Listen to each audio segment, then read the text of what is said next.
you got to take the leap sometimes. You got to take the risk sometimes. And that's what makes you different. Awesome Inc. presents the Kentucky Entrepreneurial Hall of Fame, a show that highlights how people throughout the Commonwealth of Kentucky pursue their definition of awesome through entrepreneurship, technology, and innovation.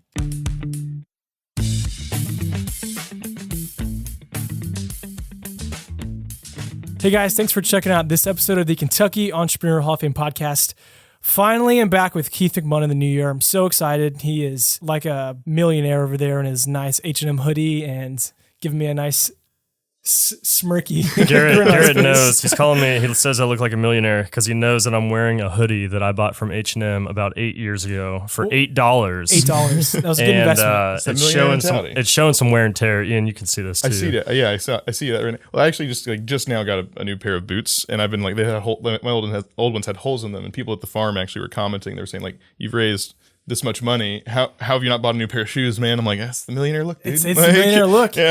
So we have the honor to sit down with Ian from Adder, wrapping up calendar year of 2019 with fellowship companies.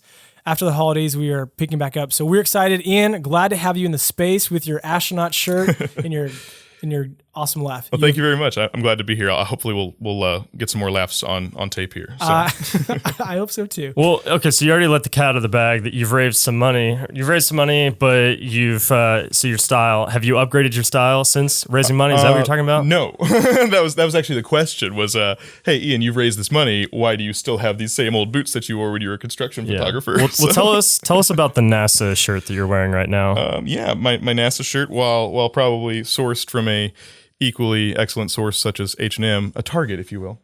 There you go. Buzz Aldrin collection.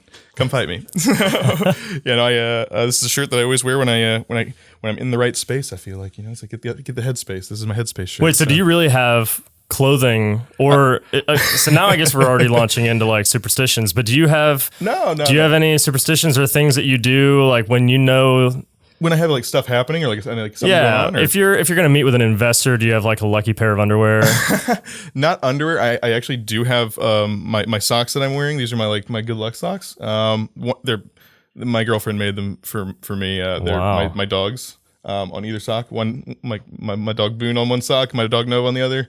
Kind of have my team got my back. It really is awesome. Yeah. Well, speaking of headspace, we are in the studio room here at Awesome Inc. And so we want to fill people's head and potentially some space in there with some awesome wisdom, some great stories. So Ian, why don't you give us, whoops, that was Keith's phone. I think that might have been me actually. No, Sorry. You're good. Why don't you go ahead and tell us what Adder is, how you started this company, all the good stuff to let people know the great work that you're doing. Sure. So Adder today is very different than when we got started in 2017. Any startup that's been around for a couple of years that's still around probably has a story kind of like that. But right now, what we do is we tell outdoor advertisers who saw their billboards, who saw their outdoor ads, and then what the story is of that person after they see that ad. And that's not going so far as to know who that person is specifically. We don't like to collect that kind of information. We don't collect that. But we like to tell billboard advertisers, hey, this is who saw your ads, and this is how effective they were. Essentially, what we're trying to do is become what we like to call analytics for the real world, kind of like Google Analytics for outdoors, if you will. Yeah, okay. But that's where we are now. Getting started, though, is a very different company. People might more have compared us as like a kind of like an Uber for advertising or NASCAR for everybody, where we would wrap everyday people's vehicles in advertisements and track where those ads went. So the problem we had kind of led to the innovations that we created, and that's ultimately what we're finding is actually valuable to a lot of our customers. Yeah, that's sweet. What are some big takeaways that you've learned since your pivot with your company? Oh man, not to fight it for one thing. But then really, when you've gotten to a point where you realize, hey, I've got something that we thought was going to work, and now I've found something that actually does work, it was hard to say goodbye to a lot of the things that didn't. And I think that was a really valuable experience for me. It was kind of painful because I was like, oh, I've got my baby here and I've got to slowly put away these things that I kind of set out to start originally. I mean, Adder was supposed to be the reason it used to be Adder Mobile Technologies was because we had mobile advertisements, vehicle ads. And so the lesson learned though, after all this, don't be afraid to let go of all those things, because focusing on one particular thing, as we've discussed already today, that's been the lesson that I've been had hammered in the last 12 months. Look, you do one thing, dude. and you do that well, and then you can do whatever you want. You get to that point. You can go Jeff Bezos it once you have your AWS, right? So find your AWS, I guess, in my case, or find your hot dog and Keats. Like that. So, that makes me think of Star Wars Episode 9. Just let the past die. Sorry for the spoiler there, Keith. Yeah, now it's ruined. Wait, isn't that 8? Actually, it might be 8. I think it was 8. Okay, so you're all good. See, unspoiled. Yeah. Somebody save me from this Star Wars conversation. How deep is this going to go? Very. Well, tell me, Ian, tell me about so Adder's not your first entrepreneurial journey. No. You've had kind of a diverse journey, if you will. Yeah, you could say that. What came before Adder? Well, one thing I like to say about, as a note to explain this, is that I've always tried to be, I try to be outstanding in my field. And it was very literal before Adder. I kickstarted a farm in my senior year of college, a community supported agriculture, or CSA farm. We started in Lexington. It was called Howlin' Wolf Farm. Some of you may remember that. I don't know if you guys saw it, or if you saw any of that stuff that we were doing or not, but we were really active in the farmers market. We were trying to build this grassroots movement. And that was my first entrepreneurial experience. And it was cut a little short because the land was put up for sale. And I just did not have the $2 million laying around to make an offer on that development. Of course, that would not have been a good use of that $2 million. Where was it? Where was the land? Yarnalton Pike. So like actually out Leestown Road. Okay. Like midway to midway is what I tell people. Midway to midway. Yes. In your senior year of college, how did that start? Why? We had to put together a proposal. Essentially, like our kind of our capstone project was to put together a plan to make a sustainable closed loop farming system of some kind of agricultural system that would essentially attempt to produce obviously more than it takes in the first place, but attempts to not take in any outside resources. It's like that's the idea of the closed loop. Now that's obviously very hard to do. It's kind of almost it's impossible to have a zero friction system, right? But that was the goal. And so like what our senior projects was to propose basically like, here's my mini farm, or here's my version. I'm trying to think, food chain, for example, where they've got their aquaculture. That's kind of like the same kind of project that you might see proposed in that. And it was just a project proposal that got out of hand. Basically, I told them, here's how this would all work. I started doing the paper, and I was like, you know what, I'm going to go find some of this land and just give it a shot. Started selling a couple farm shares on Kickstarter, and then bought our first tractor, which was an ATV. We got off of eBay, so stuff like that. Wow. So, yeah. Man, I think that's one of the things that like college students need to realize is that the projects that they work on for their class are like, sometimes they're hypothetical and they're just to get a grade at the end of the semester. But man, like tap into it. I mean, you're doing real work and learning real things. That why not act on it? So it seems like you did that, and I try to. And I appreciate that. I think you're absolutely right about students needing to realize the opportunity that they have, because thankfully I've been blessed to have met some great people that have wanted to help us out, and just awesome people that want to assist us and give us whatever kind of advice and feedback they can. But you're not owed that in the entrepreneur community. You are owed that when you pay for an education, and you will get that from a teacher. The teachers always give me, oh man, my professors, I wish I had listened to them, because they had so much to share that I think I probably would have gained quite a bit from just like keeping my ear to the ground and really taking advantage of that opportunity when I had it. Because looking back, I'm like, oh man, I would love to run these ideas by these people, and now I just do it. Like, I mean, you get on LinkedIn, go reach out to somebody that you would think is completely impossible to talk to, and just see what happens. At least reach, because otherwise you're not going to get anything if you don't even try. Yeah. So So where were you and what were you doing when you thought of Adder or recognized the problem that Adder can solve? Where was I? I think I was walking out of the meeting I had with the property owner of my farm when he asked me if I would come down to McAllister's in Lexington and say, hey, like, you want to come and get lunch? I was like, you're going to break up with me, aren't you? McAllister's, that's the breakup spot. It is the break. I guess so. Boyfriends, don't go to McAllister's if your girlfriends want to ask you to get lunch or anything. They're going to break up with you. Especially on a double date. Yeah. So I think it was almost immediately after that he told me, "Hey, I'm selling the land. Obviously, I'll sell it to you for less if you want, because I like you, but I can't maintain this. I'm getting old, and don't want to have this as a burden." And so I really appreciated him letting me know. I was his property manager for years, and so I was like, "Okay, thank you. Like, how much time do I have?" It was really cool of him to let me know that I had 12 months until he was actually going to try to get 12 months to come up with $2 million? 12 months to either come up with $2 million or to get out, right? Yeah. And we weren't trying to come up with $2 million for that. We didn't think that was really feasible. But we did a remediation contract, took care of the land, and made sure it was better off than we started off with it. But during that whole process, I'm almost immediately walking out of McAllister's, I picked up my phone and called one of my friends that I've been talking about, like just trying to do anything I could with business wise. And we met up that night. He drove in from Henderson, Kentucky, which is Western Kentucky. And we talked for probably about 4 days about that. Not straight. I mean, there's a little bit of sleep, but as much as an entrepreneur can get when they're excited about something. Yeah. So that was very, very quickly after that process. I kind of thought of it as, okay, what's my next CSA? I don't have another CSA farm. With community supported agriculture is what that means. What about community supported advertising? And what about advertising that supports a community? And that was the idea, that the buy-in can go both ways. Instead of companies just extracting value, they would also have to invest into that community to like pay a person to put their, to buy in. And that was really the idea, was that my farm was based on buy-ins into, the food production process. And the other one's like, hey, buy into business a little bit, and this business will buy into you. And then it doesn't have to be this one-sided, almost exploitative relationship. It can be something that is almost collaborative. And that was the idea. It's like, hey, get a Walgreens out in your car and then drive to Walgreens, and then you can spend your money that you just made at that store on the thing you were going to buy anyway. So that was kind of the pitch that we would make. But it could be, any kind of business or whatever. And that was the idea. So not a plug for Walgreens. Sorry, I do love Walgreens, but this is not paid content. Walgreens. We're going to go after Walgreens for this episode and ask them for some sponsorship dollars. It's about time. Well, and I wanted to say this is off the cuff. It's cool hearing that you were so community focused back then, and that's still what was a main hinge point with your idea.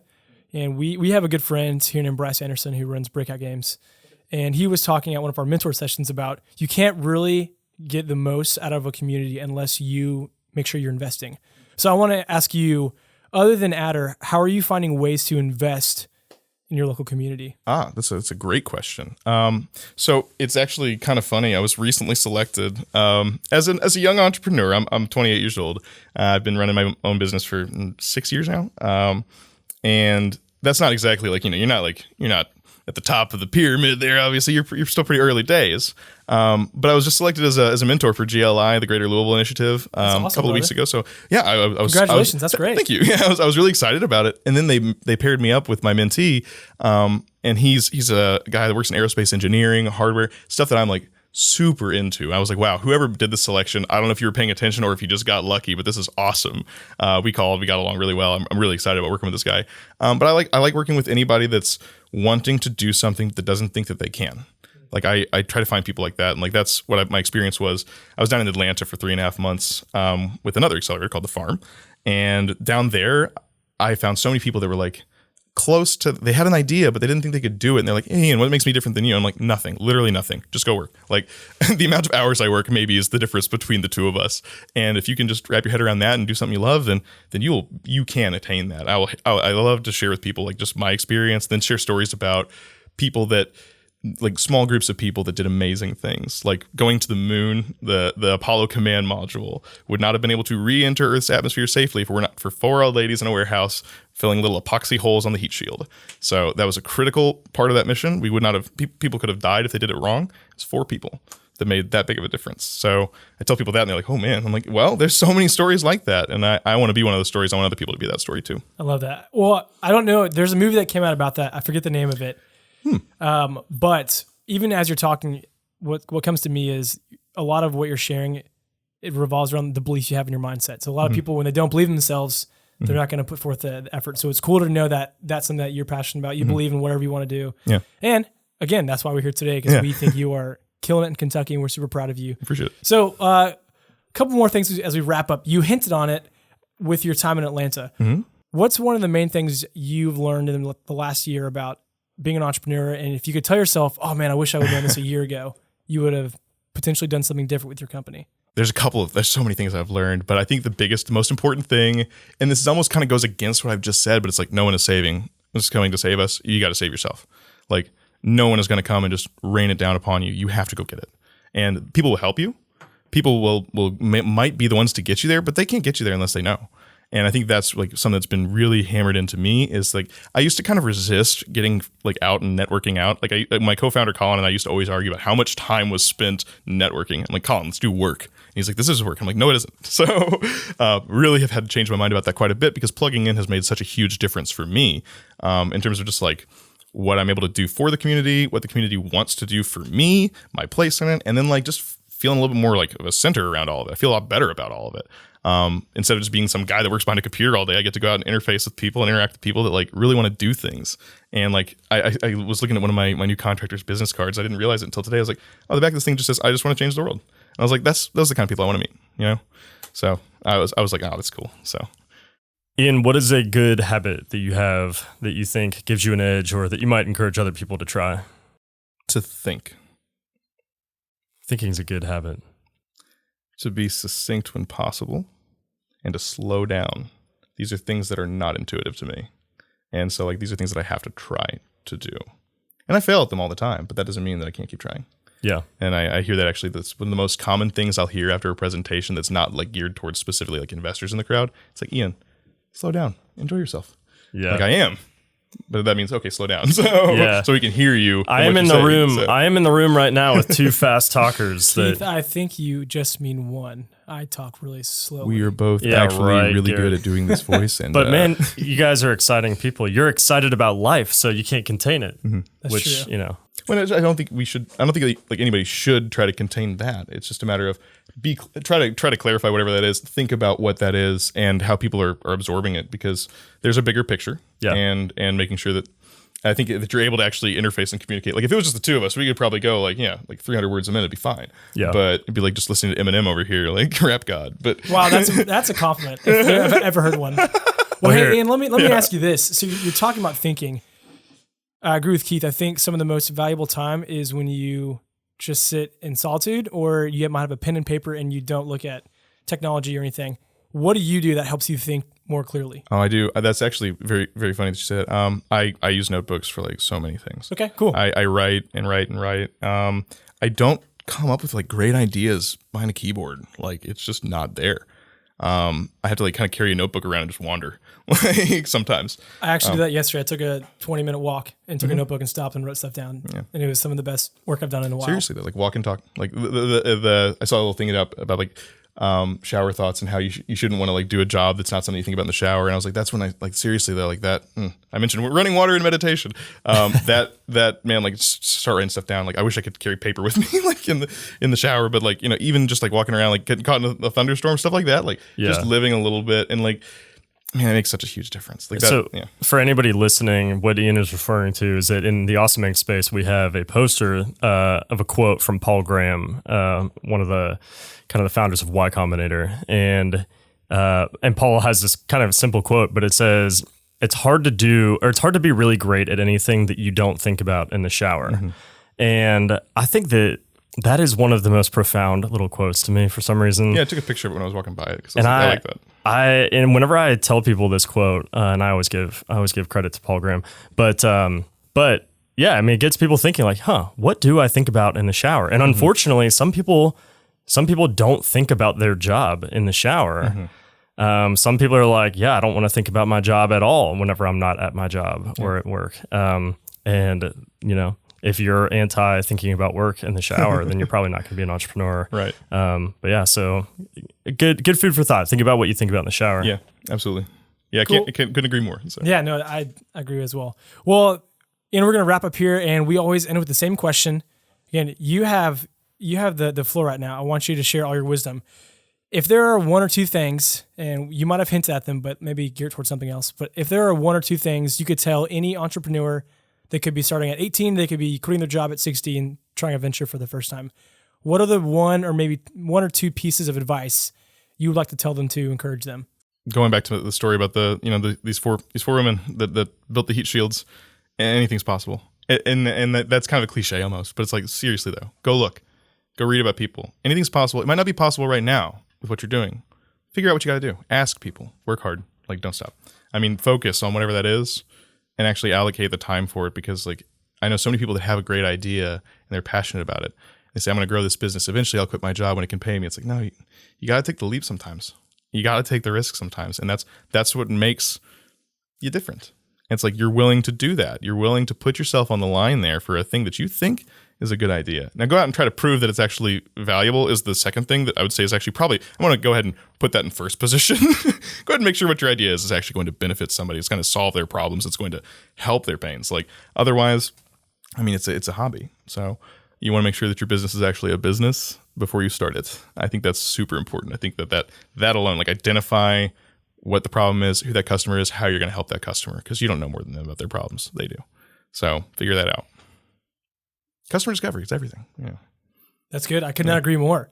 Well, Ian, I'm pumped that you got to come hang out with us today. It's awesome. Had a good time eating Joel's for lunch. Yes. And looking forward to the next year with you in the fellowship, watching Adder crush it. Appreciate it. Yeah, man. Thanks, Ian. Appreciate you. Yeah, thank y'all very much. I'm very glad to be here. So thank y'all. All right, well, that's it. We want to say thank you again so much for checking out the Kentucky Entrepreneurial Hall of Fame podcast. Special thanks to Lee Rosevier for the music that you hear in the show, and to Lexington's Awesome Inc. for hosting us from their space. Again, I'm Garrett Farbach. Make sure to check back and tune in next time. We'll see you then.